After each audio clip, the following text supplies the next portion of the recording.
வணக்கம் நண்பர்களே. இன்றைய வீடியோவில் டைனோசர்கள் பற்றி நீங்கள் எப்போதும் கேள்விப்படாத 10 ஆச்சரியமான உண்மைகளை பகிர்ந்து கொள்ளப் போகிறோம்.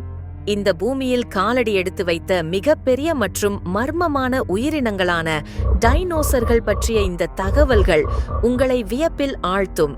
இந்த வரிசையில முதலிடத்தை பிடிக்கிற விஷயம் கண்டிப்பா உங்களுக்கு பயம் ஏற்படுத்தும். அது என்னன்னு தெரிஞ்சுக்க தொடர்ந்து வீடியோ பாருங்க. இந்த வரிசையில 10வது இடத்தை பிடிப்பது 10 டைனோசர்கள் வாழ்ந்த காலம். டைனோசர்கள் சுமார் 23 கோடி ஆண்டுகளுக்கு முன்பு தோன்றி 6.6 கோடி ஆண்டுகளுக்கு முன்பு வரை பூமியில் வாழ்ந்தன.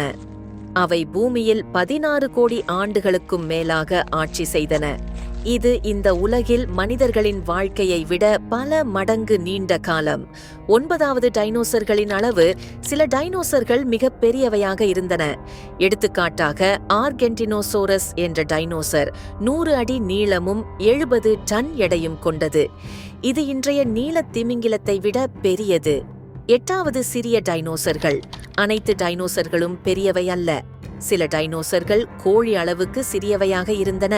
எடுத்துக்காட்டாக மைக்ரோரேப்டர் என்ற டைனோசர் 2 அடி நீளமே இருந்தது.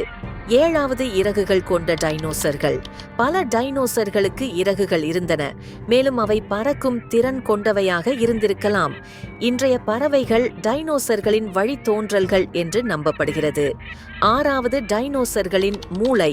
டைனோசர்களின் மூளை அவற்றின் உடலின் அளவை பொறுத்து மிகச் சிறியதாக இருந்தது.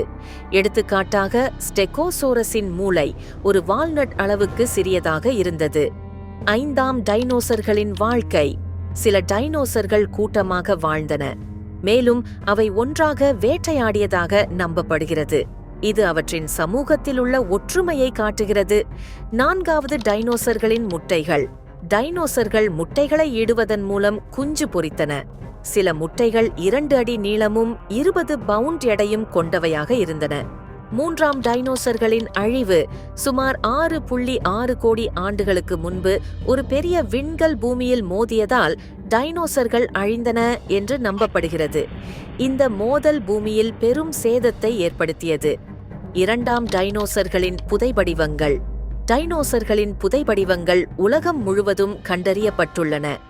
இந்த புதைபடிவங்கள் அவற்றின் உடல் அமைப்பு, உணவு மற்றும் வாழ்க்கை முறை பற்றிய தகவல்களை வழங்குகின்றன.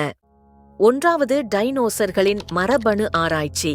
இன்றைய விஞ்ஞானிகள் டைனோசர்களின் மரபணுக்களை பற்றி ஆராய்ந்து வருகின்றனர். சில ஆராய்ச்சியாளர்கள் மரபணு தொழில்நுட்பத்தின் மூலம் டைனோசர்களை மீண்டும் உருவாக்க முடியும் என்று நம்புகின்றனர்.